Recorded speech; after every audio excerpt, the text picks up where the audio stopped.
candid conversations, unfiltered opinions, and humor with AVAG Beck's podcast. Hello, everybody. Welcome to a great episode today. This conversation is going to go many places. So, yes, pull up. So, I'm very excited to have Simone on. Simone is an author. She's also a fellow podcaster and also coach and speaker.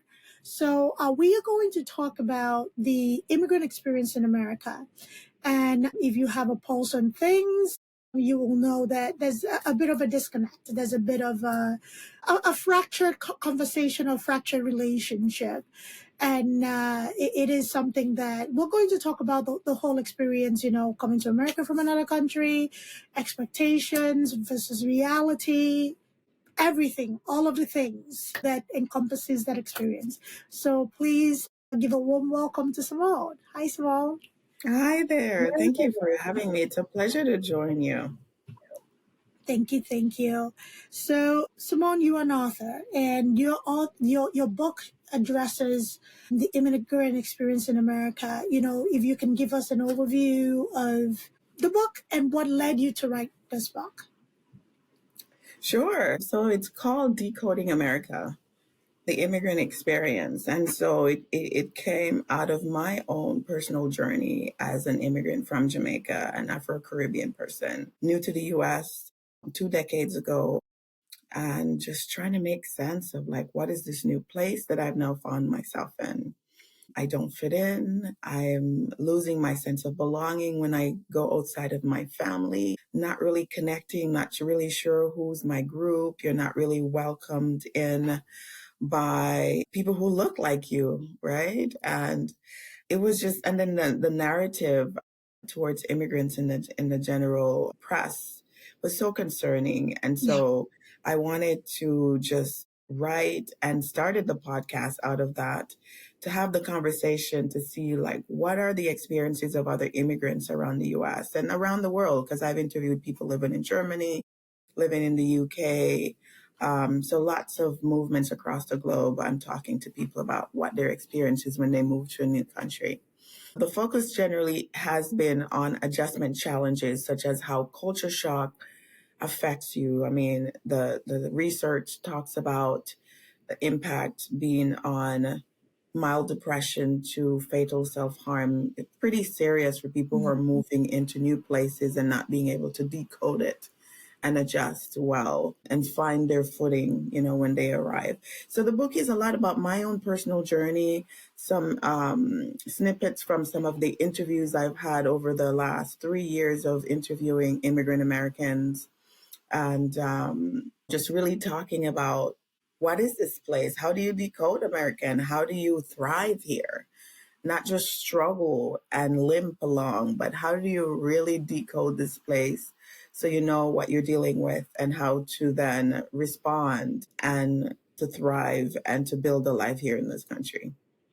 So that is a very important conversation to be had, because I think most immigrants come from a place where there is a degree of familiarity or of relatability. I can't speak English this morning. So when you come to an environment where assimilation is required, where you're learning the culture of the place, you're learning the nuances, you're learning the interaction, and dare I say the division, within either a certain cultural group or, just feeling the pulse of the place, right? It can lead to a lot of self-doubt. And what I find is that people try to seek out, again, that level of familiarity, trying to seek out fellow African for whatever African country or whoever from any Caribbean island. So is there importance to finding that familiarity where when you find yourself in, say, a foreign country, any foreign country, especially in the West, and how beneficial is that to find your people, for lack of a better way to put it? Right, your community. Sure, it is, because it's a soft place to land. It's a place of familiarity. When you arrive to a new place, you can just stick out like a sore thumb. And that can be the culture shock of that, the impact of that can be very painful for a lot of people. You know, you dress differently, you sound differently, you eat differently, you just express yourself differently. And so you don't really fit in a lot of places.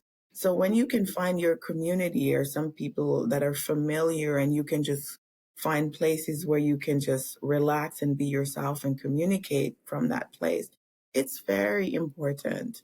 Very important because it can be so painful to just find yourself, you know, you hear people use terms such as I'm the only woman, the only Afro descendant woman, the only immigrant woman, you name it, whatever intersections or labels you want to use.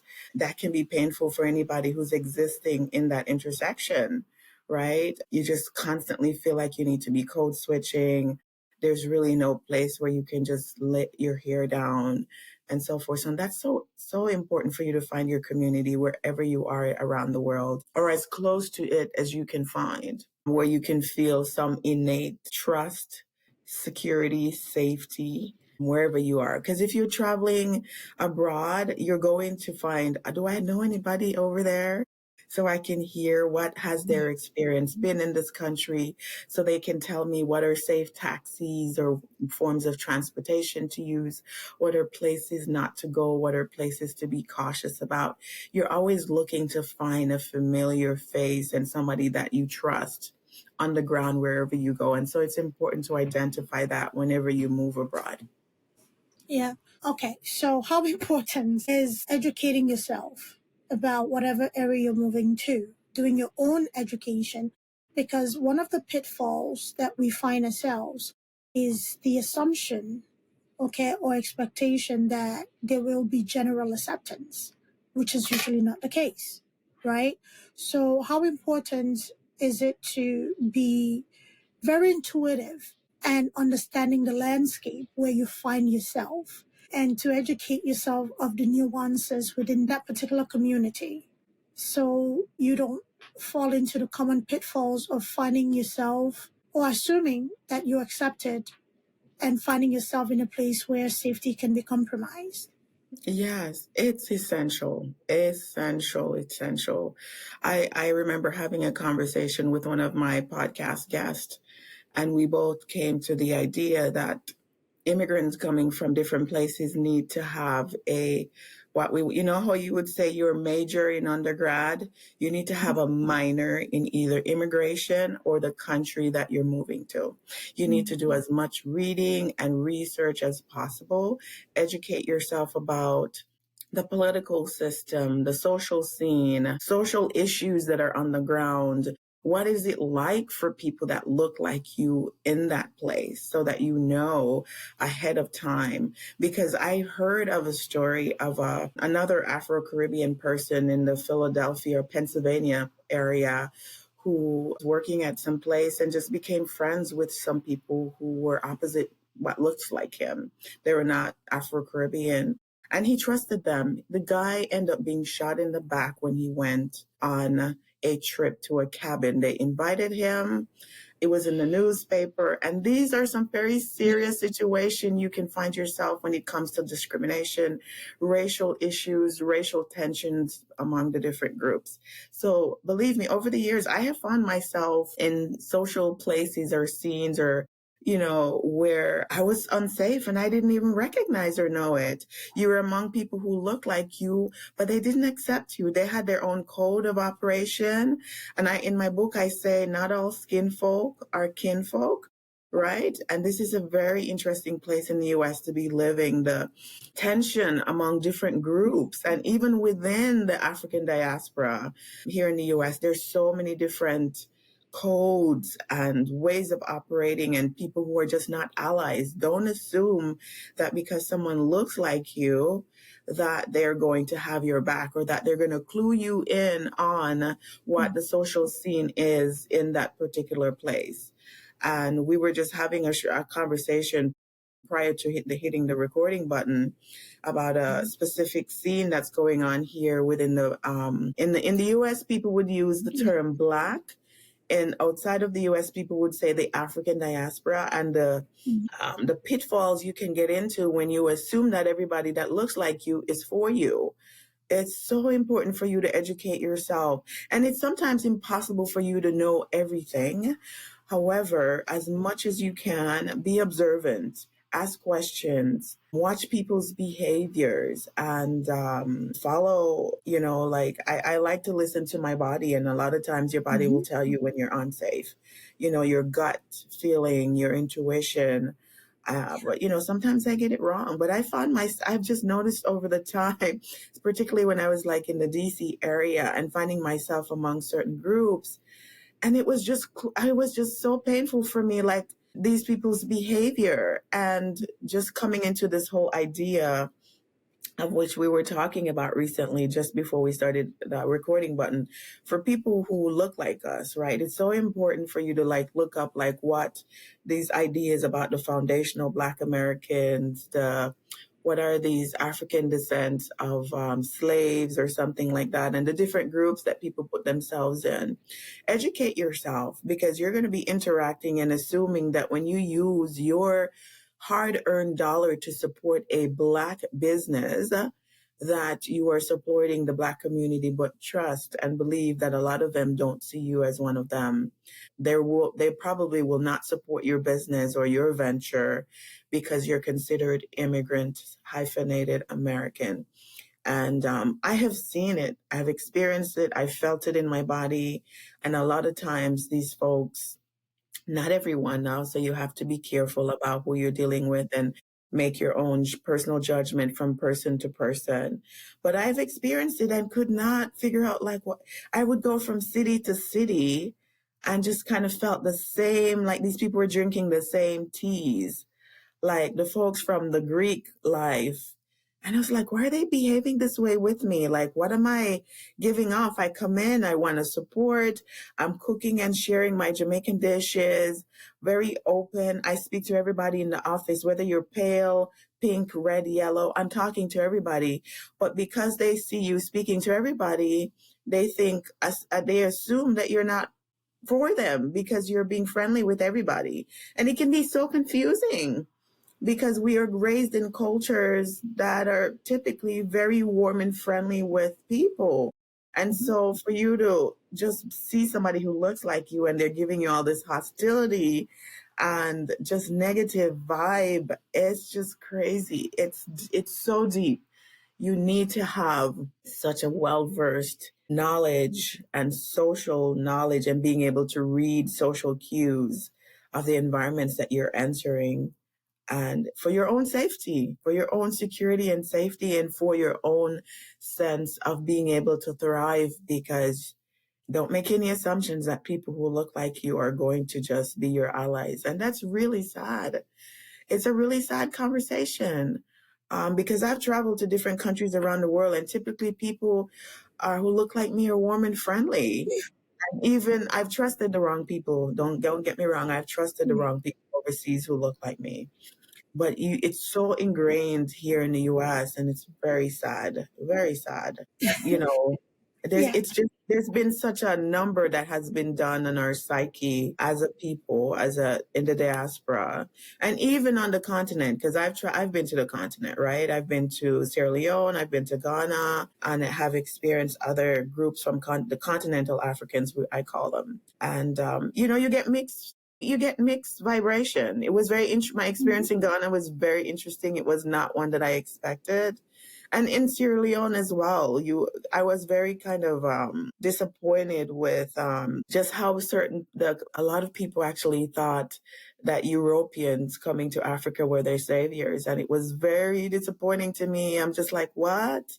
This is new to me, because I wasn't raised like this in Jamaica to look at the white man as my savior. And you hear people use that comment, but when you hear people actually saying it out of their mouth and their behavior reflect that, I suppose with Sierra Leone, for example, I know when they went through the Civil War, it was very serious and people were stripped of their sense of safety and so much. And perhaps that was some of the groups that came in and alerted people to bring the UN forces in and to help the war stop. So I get that, maybe they've seen a certain historical things happen, but it's deeper than that. And it's pretty sad how the mentality of the diaspora and the impact of colonialism and other things have had on the psyche of, if you want to call it African or African diaspora. Mm. Oh my gosh, Bob Marley talks about freeing yourself from mental slavery and the impact that Yes. religion. Emancipate yourself from mental slavery. None by ourselves can free our mind. Yes, and that is, he was As you were talking, preaching, that's the right? thing that was ringing. Yeah, he was preaching.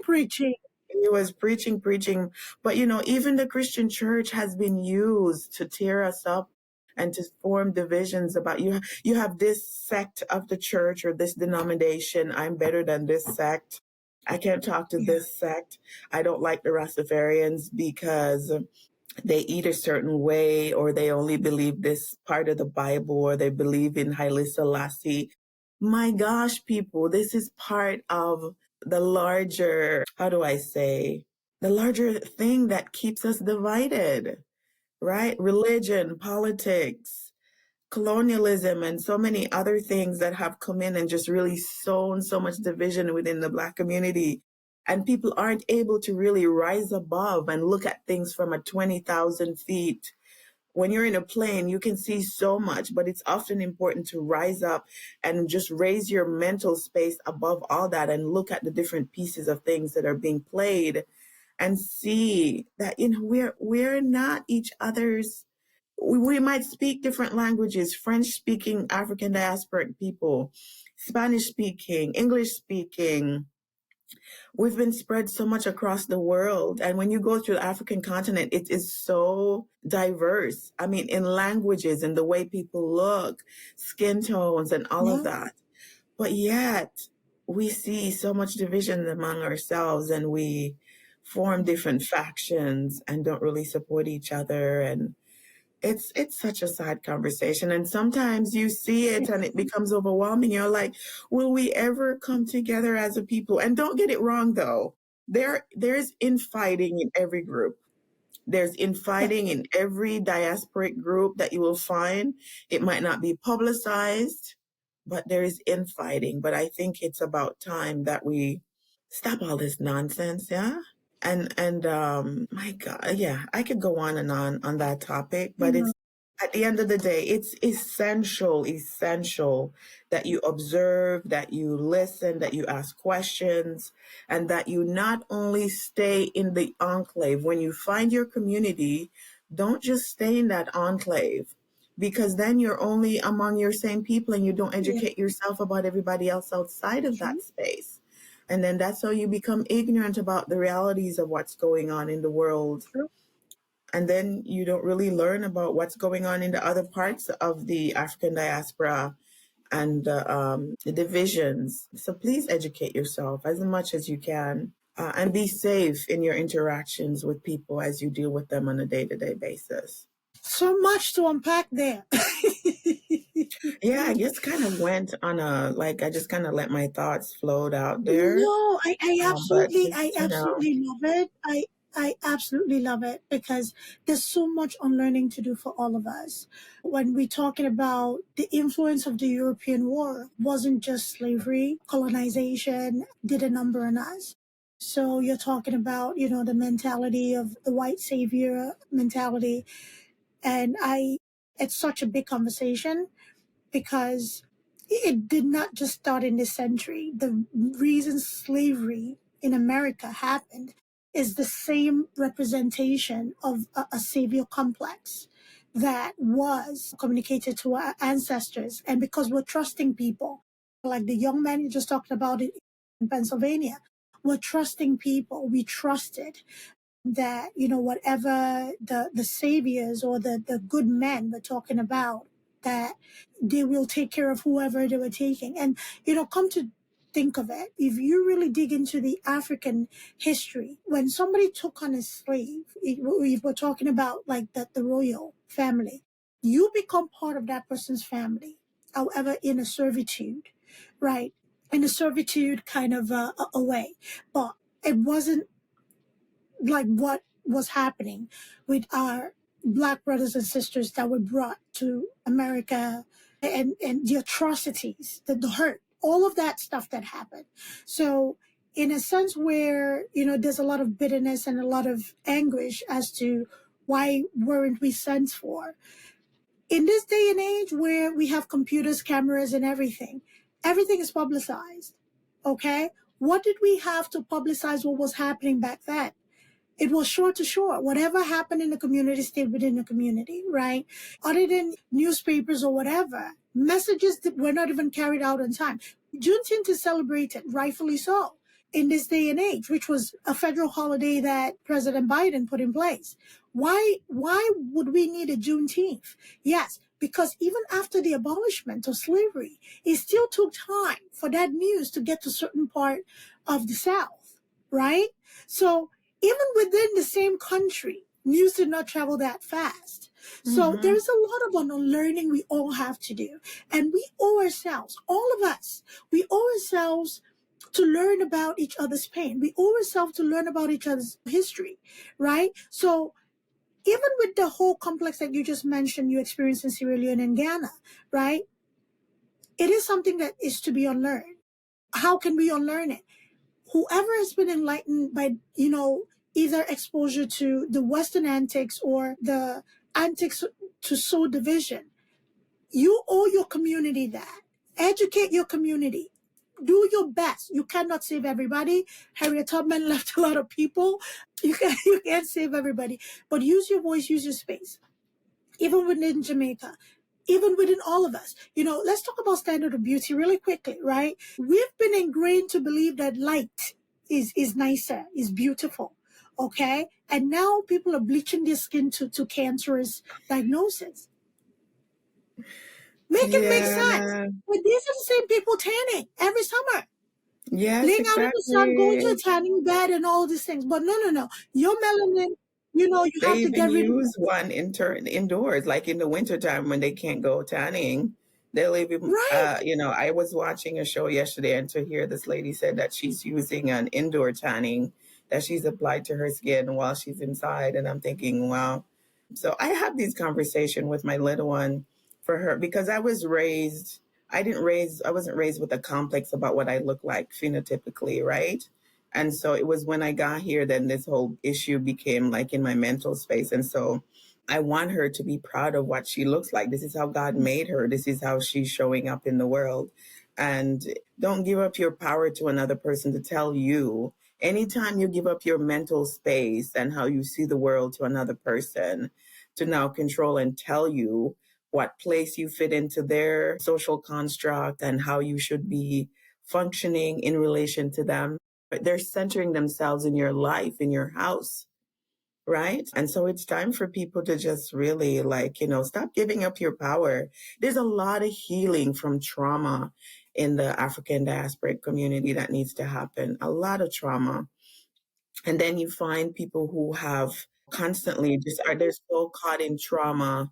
They're centering themselves in the whole African diasporic experience constantly because they're not healing and they're bleeding on the rest of us. And so there's healing that needs to take place outside of the US, and there's so much that needs to take place within the US in the diasporic community, in the African diasporic community. Whether you identify yourself as such, the fact that you would call yourself as Black means that there's connection to Africa. Like, hello.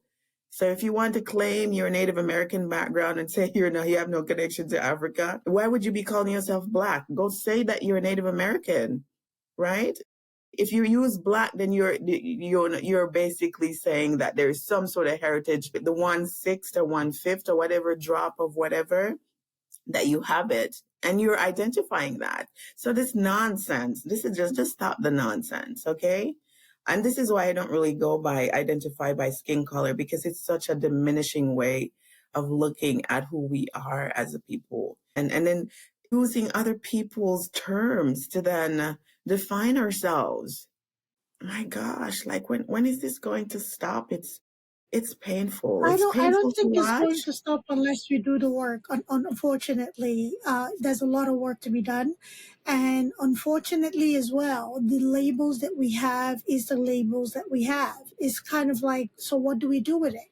Right? Do we use that to divide each other further and just disseminate ourselves? Or do we use these labels and come together and define it, whatever that definition is? Because I think at this point, the made up labels, the Black, African American, the labels that people also give themselves, ADOS, FBA, all of these labels are labels and they're valid in their own right. Okay. However you choose to describe yourself, I respect that. However I choose to describe myself, you should respect that. Right. So at the end of the day, labels are labels. I'm not going to hyper focus on those labels. However, what are we doing with those labels? That is the conversation.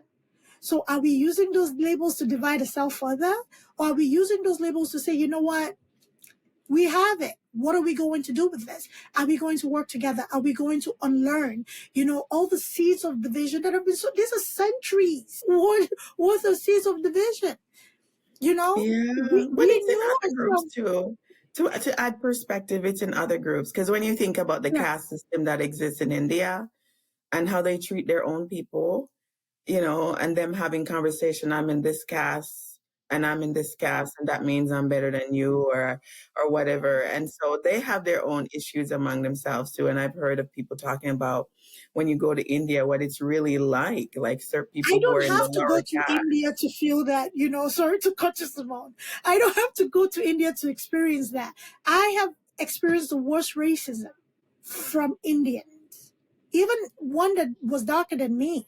So I understand the dynamic within their caste system, how they view the skin color, how they call it clean versus dirty. And I've met the most incredibly smart people, dark Indians, very melanated. However, let's be an example, okay?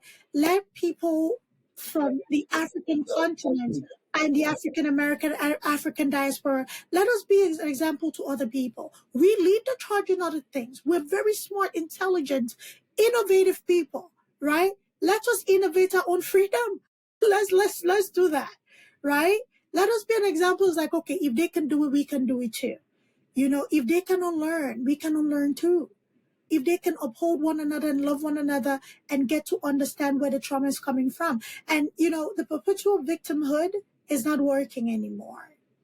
Is really not working anymore. And somebody that I follow, and I've respected her, for the longest time, and I value everybody's input and where they stand and their opinions. However, what I don't understand and I will not respect, and I will respect his position, but I'll just leave the room, is when you have rose colored glasses for one thing and you claim it's for everything.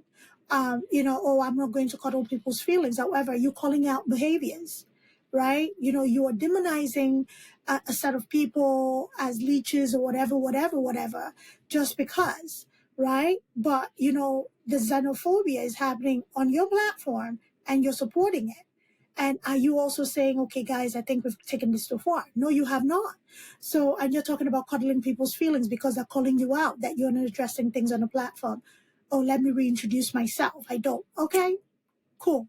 Got it. I'm out. Okay. I Yes, don't have no, to that's kind understand of this problem. fair. It is. So I can leave the room understanding where you stand and where your platform is. So we're brilliant people, whether you want to claim your African heritage or you don't want to claim your African heritage. We've been known to excel regardless, whether it's education, innovation, building communities, whatever it is. Okay. We have been known to just be brilliant people. So Mm, let's use that brilliance, see the division being sown as the division being sown, and yes. understand that there's a reason why that division is being sown. Because the premise of togetherness, can you imagine the Caribbean diaspora, the continental African, whatever, the global diasporic African communities singing in a chorus. We don't have to sing in one voice, because what makes a chorus beautiful is because we have the baritones, the altos, the sopranos and everything, right? Singing the same chorus, right? In our respective tone. Can you imagine how beautiful that is? Right, right. But part of my concern has been, as I've thought about it and just observed, is that the folks who are perpetrating these types of identities within our community and are saying that they're not identifying with their African roots or in the diaspora. I mean, a lot of times they're basically mirroring how they're people who have traumatized them, people who've demonized them for how many generations here in this country, they basically are mirroring the same behavior. And, they're calling out that behavior, but then you're behaving in like what the same way towards other people who look like you because you've learned that behavior from what's the term I'm trying to find? From the abuser. And now the abused is now using the same sort of tactics against people who look like you just because you came from another country, right? And it's so interesting. It's pretty sad. We all just need to heal, recognize the trauma, heal from it, and stop this nonsense. Yeah, we've got to stop it. Well, you can't force everybody. There's always going to be a group of people that think a certain way. Do I have this ideology that every single drop of melanated person will? No, no, no, no, no. You're going to. At the end of the day, if the voice of togetherness is louder than the voice of division, the voice of division does not win, right? The voice of division does not, it's going to be there. With education, with love, with empathy, some will see reason, some will not. You cannot save everybody. I'm not subscribed to that mindset or the fallacy or fantasy that,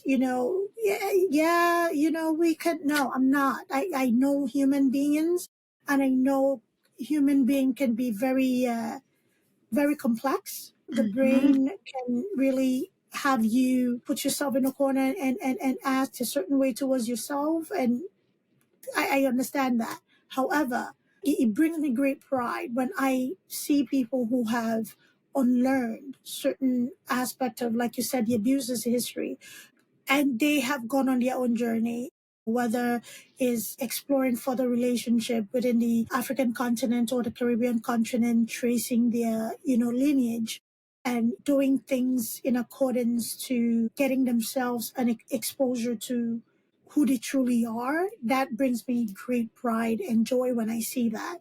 And the one thing that I would add to this conversation, and you said a lot of really beautiful things, is it is important for us to unlearn and educate ourselves. And you don't have to have a gigantic platform to do that. In your own little corner, okay, in your own little corner, whether it's your family, let's start with the unit, it's the most intimate unit.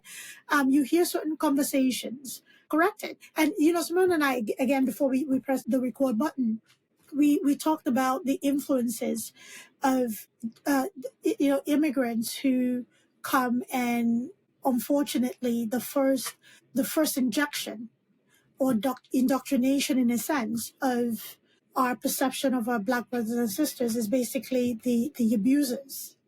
And what how is it important for somebody to have a discerning spirit that, hey, this conversation about the cousins that look like us, about being lazy, about not being innovators, not being hardworking, is false, and not to repeat it. So how important is that for anybody immigrating either to America or anywhere in the world, especially in America? Yes. Oh, it's so important. But a lot of times I think these conversations they're not conscious because we're not coming from environments where these are things that we've had to be faced Yeah. with, or conversations we're having at the dinner table or with our friends, or, because I came fresh out of high school. These were not conversations we were having. I didn't even remember anyone bringing up any of these issues. It's now that you're thrown into this new sandbox, and people are playing with you a certain way in this sandbox, you start wondering, like, oh, this doesn't feel good. This is different. This is not how I'm used to operating or used to experiencing other people.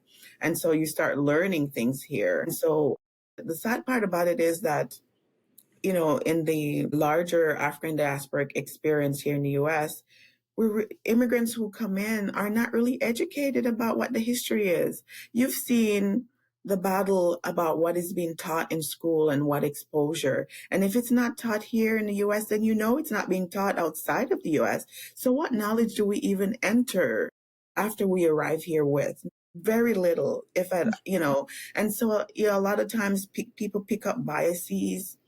And I've had this discussion on the podcast. Don't take on other people's biases, whether it's about you or about other group. Just be conscious of it.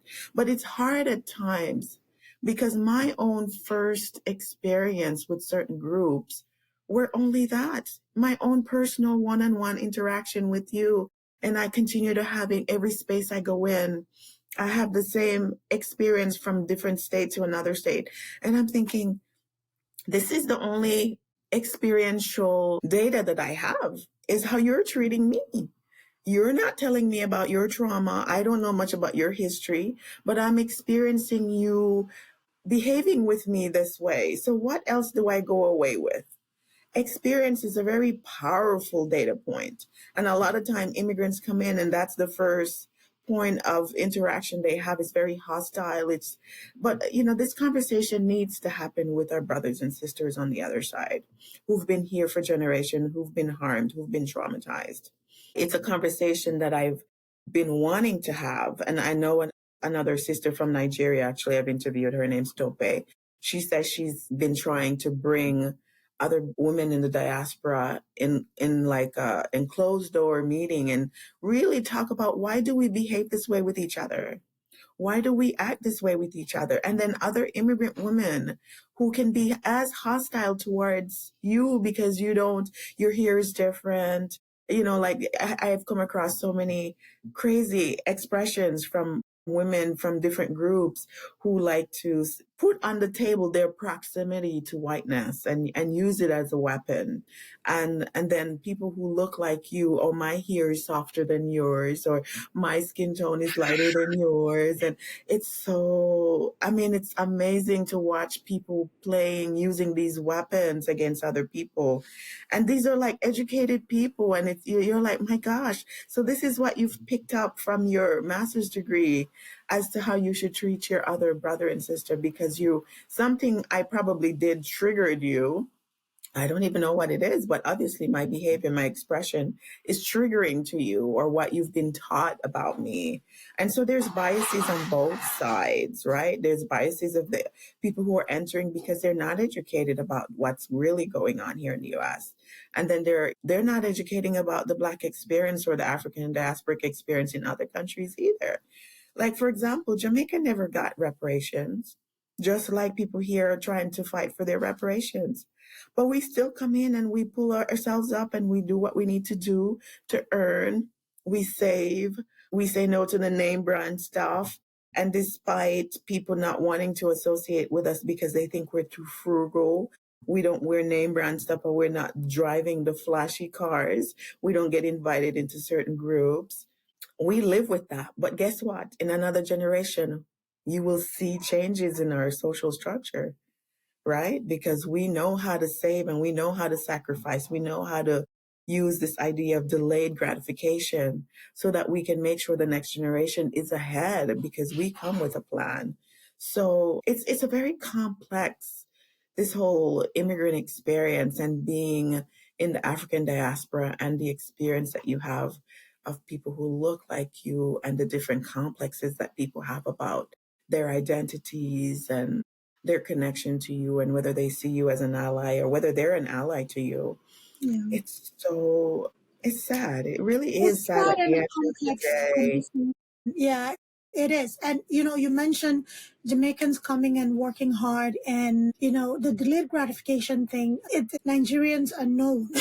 We love a flashy lifestyle. However, we will sacrifice to get there. And by the time we get there, we don't care. We have 10 fleets of cars and only one get driven a week, right? But that's the point of delayed gratification. And I think that is also a bone of contention because when the fruition comes, that is what everybody sees. Nobody sees the struggle, the working, there's this common thing in America that, oh, I'm like a Jamaican man, I have 20 jobs, right? Nobody sees that Jamaican man when he has all that 20 jobs that is going to have help him pay for the apartment, help him establish that taxi business, help him establish that laundromat business. But at the end of the day, when that Jamaican man has a house in an affluent neighborhood, the kids' college are paid off or whatever, the common conversation is that the Caribbeans and the Africans come here to take our jobs and all the things that we work for. Which is such a crazy conversation because we're doing jobs that they don't even want to do. So that's I think that is something that really needs to be discussed because, the delayed gratification is something that it is taught. I can't remember any time I went to my mother as a child to ask for something like, Mommy, can I have this? And she's like, oh, here, take it. Right? It was always, have you done this? Have you done this? Are the dishes clean? Are the dishes dry? You have to run to the market. You have to do this. So it was always do things in the middle to get to enjoy what you asked for. And sometimes you're so exhausted after the day, you say, you know what, just forget it. But at the end of the day, you work so hard through the day. I just had this conversation with my students. I'm a nursing professor.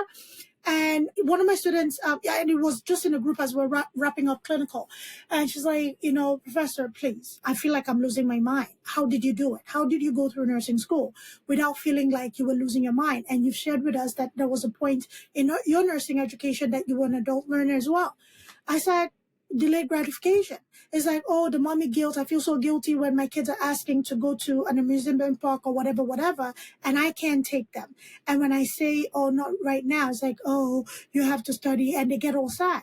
I'm like, this is where you also teach your kids that mommy's making the sacrifices now, because at the end of the day, when I get this RN degree, I'll be able to buy you whatever it is that you want. But this is life. You have to sacrifice now. It doesn't mean we'll never, ever, ever, ever do it. But would you rather we do it right now? I can barely buy you a toy when we go there, or go there and whatever toy you touch, I can buy it for you. Right? So that concept is not something that is readily utilized. And with every chance I have to kind of explain things, it makes sense. And one person asked the question. However, I had 10 of them in my group. All 10 of them agreed. And the ones that were kind of like nodding, yep. And I use my childhood as an example, where mostly people of the Caribbean, I don't have any African student, no. People of the Caribbean, I have one. People of the Caribbean, heritage or descent, I should say, because delayed gratification is an absolute thing. So where I think would be necessary or required, because I believe everybody's teachable, but they have to be willing to be taught or coached. If we can teach that, or if we can show that, or we can have this conversation at large, right? We should. I'm not going to spend $1,500, as much as I love Beyonce, on Beyonce's tickets if I have, I love her, to go to a concert, as much as I want to see her in concert, right? Yes. Because I have required funding, right? So, I'm not going to take out a credit card because I want to go. I'm not going to, whatever it is, right? It's like eyes on the prize kind of a thing. And this is behaviors that we can learn amongst ourselves, teach amongst ourselves, and support one another. I don't know anybody that has actively taken a job from somebody that looks like them. If anything, when we find ourselves in a position of authority, we are very much, no, we support one another. I've done it. I can't speak for everybody else. I've done it where I've been that advocate. I've been a person that pushes for a candidate to be hired, that looks like me, especially if they're Black American.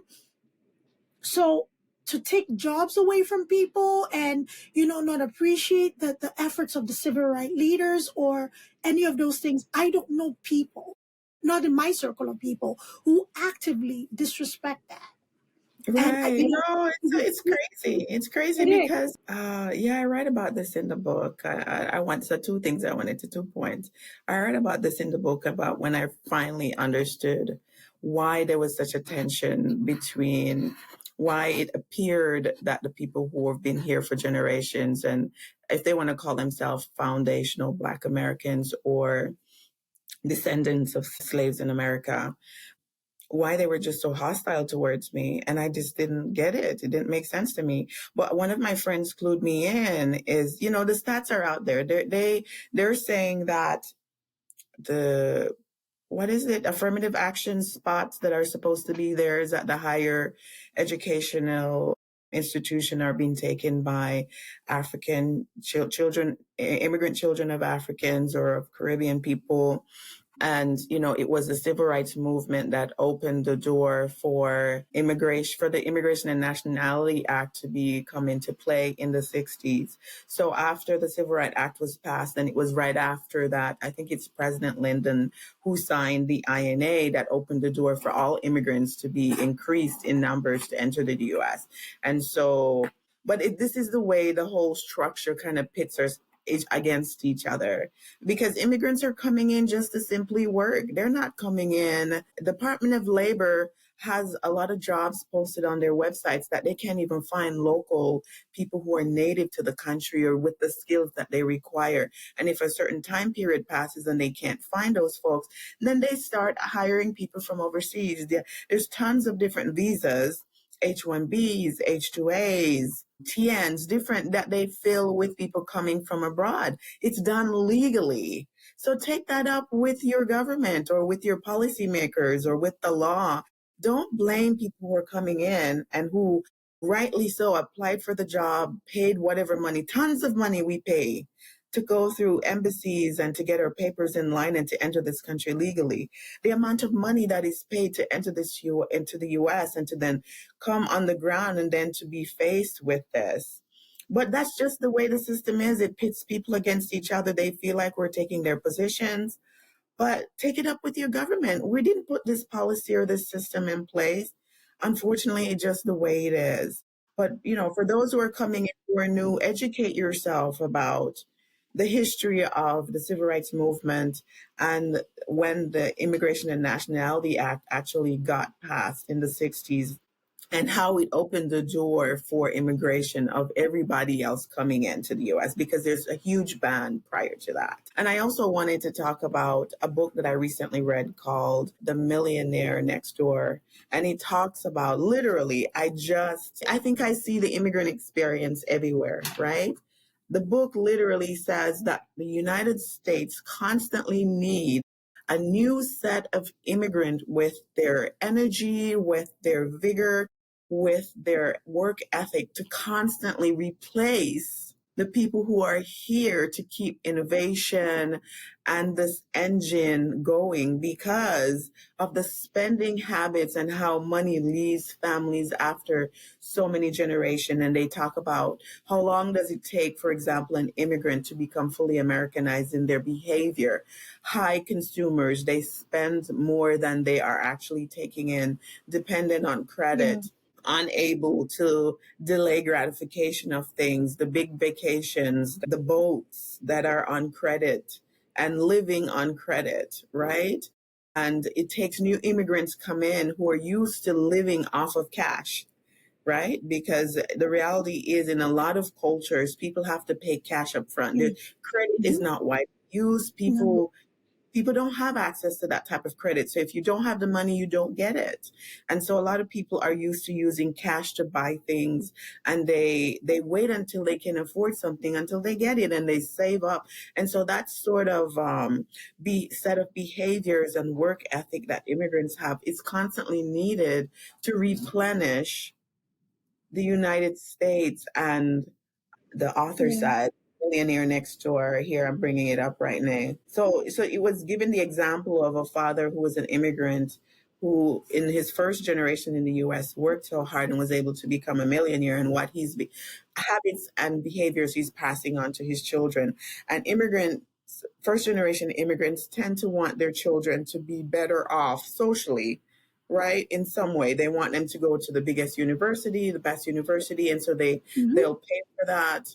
And so they want them to become lawyers, doctors, engineers, highly paid professions. But the thing about it is, when you become a doctor, you end up living in this part of town that is very high consumerist, right? You're paying for the big house, the luxury car, the expectation of the society that you're a doctor, that you need to live a certain way.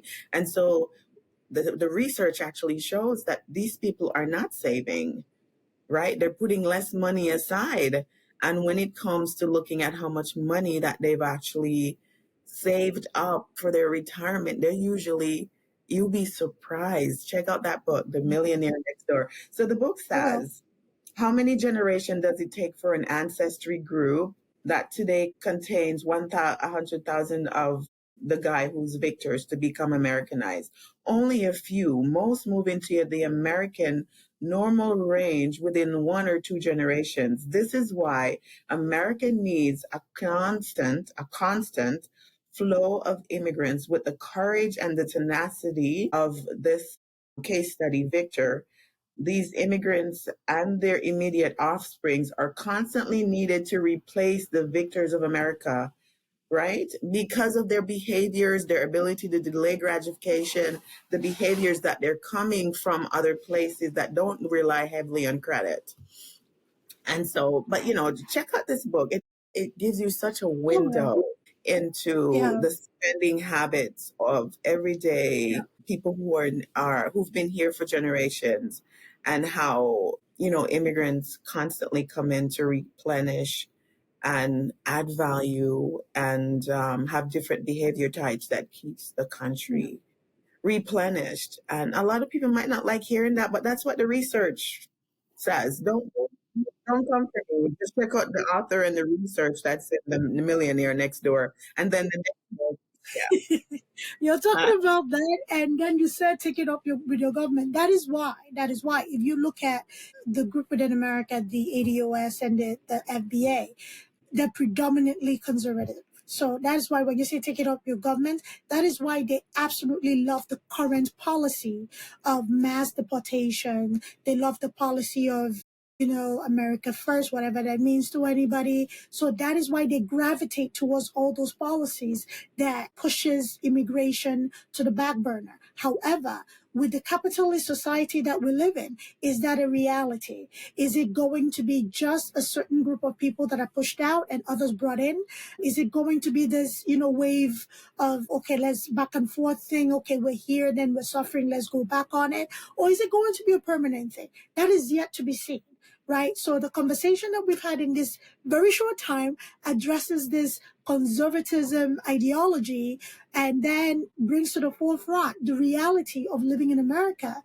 And given this lion that needs discontinuous feeding of red meat or whatever meat, we can get it, mhm, which mhm. is this cash flow. So it's left to be seen.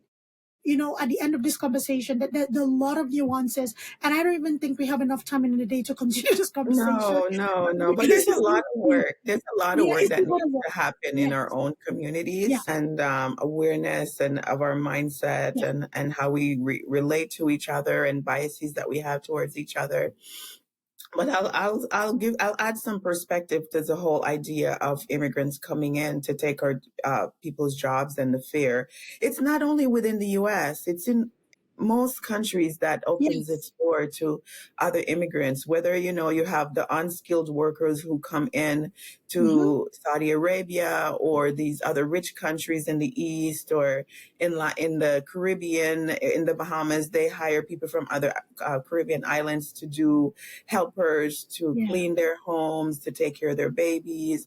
This is constant migration is always happening because there's hmm, always a need for people to do certain jobs that other people, after they get to a certain social status, don't want to do. For example, a friend educated me on the idea that this is happening for example, in Jamaica, that there's people locally for example, in the tourist industry with the same skill set of somebody who might be hired from abroad, but they will choose somebody to bring from outside to come in and fill that role. And so they're afraid of other people coming in and taking their local jobs. It's happening in other Caribbean countries and in other countries as well. And so it's this constant shuffle and tension among people. I don't know that it will ever go away, honestly, but can because we that's just learn? Can I we don't know learn that it's going to go with it away. in a way that is not xenophobic? Can we learn to live with it in a way that is not demonizing a group of people? Can we learn to understand it? Okay, can we learn to coexist with it? So that is the bigger picture, because like you're talking about, even in Jamaica, you go to Nigeria today, the wealthy families have nannies from the Philippines. Do we have Nigerians that could babysit? We have Nigerians that can babysit and take care of kids, but, we have Filipino nannies as well. We have Filipino housekeepers. We have that in Nigeria, right? Really? I didn't know that. Yes, we do. Yes. Oh wow, Yes, Filipinos. yes, They're in the U.S. They're I didn't know yes, they were in Nigeria as well, and I know yes, they're in other places too. yes. In Nigeria, there's a lot of Filipino nannies and housekeepers, house managers, all of that in Nigeria as well. So can we get to a place where we can understand that there's this current that will continue to have movement of people? So I think that is a conversation that we all have to kind of like examine ourselves and see where life takes us. So Simone, this was such a great conversation, and I really thank you for your insight and the opinion that you bring to it. So I usually ask my guests to leave a golden nugget of two. You left a lot for our listening audience. As a people, what is it that you like to leave us with? That's a Yeah. big question, but I will go with something that I said earlier, but from Bob Marley. Emancipate yourself from mental slavery. None but ourselves can free our minds. Because a lot of our behaviors stem from the way we think and the information that we're taking in. So, who has control over your mind? Who is feeding you what they think that you should be thinking and the way that you should be viewing yourself? Have you given up your power to somebody else? Right? So emancipate yourself. It takes a lot of work to do self-reflection and to see that the way that you think, and then that your thinking becomes your behavior, that then becomes your habit, that turns into then your life and the way you manifest in this world. So it all starts at the level of the mindset and the thinking level. And so we all have work to do. I have my own journey that I'm on. There were a decade ago, I would behave and think a certain way, but my own life experiences and exposure has taught me otherwise, and I've made adjustments. And so there's constantly work that we all need to do. And so I would just leave with everyone, educate yourself when you're coming to the US or wherever you're traveling or moving to around the world. Learn about the group that's there and social issues that are on the ground, and try to work on your own trauma and to be cognizant of the trauma that exists in other people, right? But always, you need to be safe and protect yourself and your own self-interest. Of course, we're aware of that. So emancipate yourself, be safe as you move about the world. Let's choose love and try to we all have healing to do. We've all been impacted by so much that has gone on in history, right? We've all been influenced, traumatized, harmed, and have our own healing to do, our own journeys to be on. Let's not continue to create any more division than the world has already created among our people. And I'll stop there. Just emancipate yourself and look at your own thinking. It all starts at home. Part of my message in my Decoding America book is to come home to yourself. And that is a powerful journey of looking in the mirror and seeing what is going on in that mind of yours and how is it showing up in your life? What life are you creating based on the way that you think? Right? And so be your own mirror, Yeah. right? And rather than blaming everybody else, like do your own work and you'll be amazed where that will take you. But thank you so much for having me on. Thank you. It's been a pleasure having this conversation And it doesn't stop here. There'll be many more conversations. So I thank you for that golden nugget because it is so needed. Be your own mirror. Start with yourself. How are you showing up? How is your mindset having you show up in the world? Are you walking around with a spear, dagger? Is it necessary? Or are you walking around with nothing? No protection of any sort. Are you listening with your discerning spirit? Are you understanding the space that you're finding yourselves, whether it's work or community or interaction? And it is okay to not engage. It is okay to understand that somebody has a certain mindset and to just respect it. And again, not everybody's willing to learn. But if somebody's willing to learn, do your best to be a positive influence on them whatever that is. But we all have a journey, and we don't have to tear each other down on this journey. There's an African proverb: if you want to go fast, go by yourself, or if you want to go far, go together. And I think this is a journey that requires us going together and not just running alone. So thank you, everybody, for listening. I pray you got something from this conversation. And it is a conversation that is always going to be alive, is always going to be had. But it boils down to one thing: you as a person, the individual showing up in the world. All right. Thank you, everybody, and take care of yourself. Thank you, Simone. Thank you so much. Thank you. Bye, everybody.